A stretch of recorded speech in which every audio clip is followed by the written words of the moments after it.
I'm going to teach you how to change domain name in Weebly. By the end, you'll know exactly where to go, what each option means, and how to make your change stick without any confusion. First, open your Weebly dashboard. This is your home base for managing your site. If you're not already signed in, log in and select the site you want to update so you're looking at the correct project. It helps to have your new domain idea in mind before you start, whether that's a new name on a Weebly subdomain or a custom domain you plan to use. Next, go to Settings. You'll find this in your site's control area.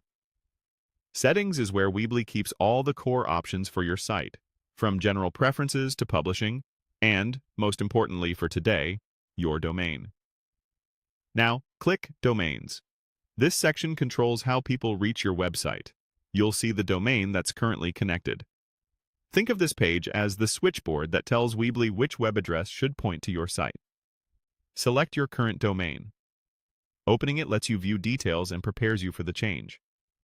If you're using a free Weebly subdomain, this is where you'll see the existing address.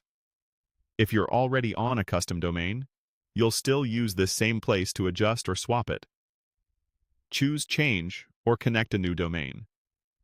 The change option is ideal if you're updating the site address within Weebly, such as switching from one subdomain to another.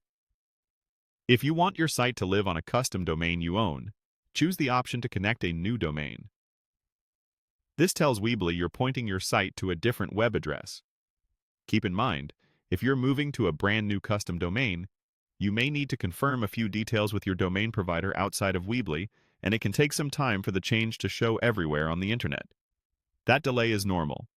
When you're satisfied, click Save or Publish. Save stores your settings so you can keep working without pushing changes live. Publish updates the live site so visitors will reach you at the new address.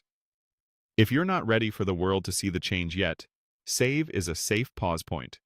When you're confident, hit Publish to go live. Once published, give it a little time and then visit your new domain to make sure everything looks right. If your site uses links or embeds that reference your old address, plan to review those so visitors have a smooth experience. And that's it. Your Weebly domain is updated and ready to share.